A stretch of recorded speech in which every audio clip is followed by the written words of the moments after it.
Presiden Prabowo Subianto melakukan seremoni peletakan batu pertama di kawasan Arta Industrial Hills, AIH, Kabupaten Karawang, Jawa Barat, Minggu, 29 Juni 2025.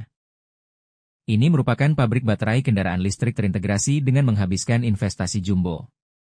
Proyek Ekosistem Industri Baterai Listrik Terintegrasi Konsorsium Antam IBCCBL merupakan pengembangan industri dari hulu ke hilir yang terdiri atas 6 proyek secara terintegrasi yang dikembangkan bersama antara PT Aneka Tambang Tbk, Antam, Indonesia Battery Corporation, IBC, dan Konsorsium Chattel, Brunt, Ligen, CBL.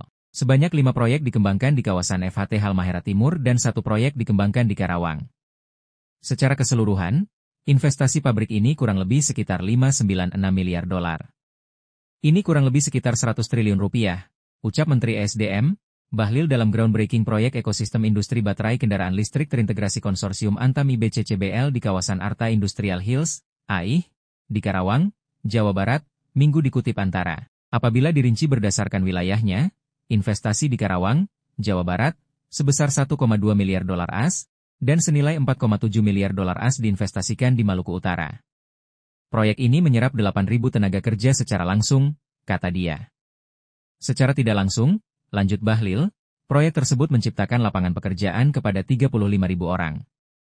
Proyek ekosistem industri baterai kendaraan listrik terintegrasi ini merupakan bagian dari proyek strategis nasional, PSN, dengan area seluas 3.023 hektar. Proyek ini disebut mampu menyerap 8.000 tenaga kerja langsung, meningkatkan pertumbuhan ekonomi lokal, dan menciptakan 18 proyek infrastruktur dermaga multifungsi. PT Contemporary Amperes Technology Indonesia Battery, CATIP, nantinya akan memasok kebutuhan baterai untuk produsen kendaraan bermotor listrik berbasis baterai dan battery energy storage, yang merupakan bagian dari proyek ekosistem industri baterai kendaraan listrik terintegrasi, Antam, IBCCBL, Grand Pakage PT Aneka Tambang Tbk, Antam, IBCCBL. Pabrik ini ditargetkan memiliki kapasitas awal 6,9 GWh pada fase pertama dan meningkat hingga 15 GWh pada fase kedua. Operasi komersial dijadwalkan dimulai akhir 2026. Di Halmahera Timur, Antam dan Hong Kong CBL Limited, HKCBL, telah membentuk PT Feni Haltim, PT FHT, untuk mengembangkan kawasan industri energi baru yang terdiri atas proyek pertambangan nikel, smelter pirometalurgi dengan kapasitas 88.000 ton refined nikel alay per tahun, 2027.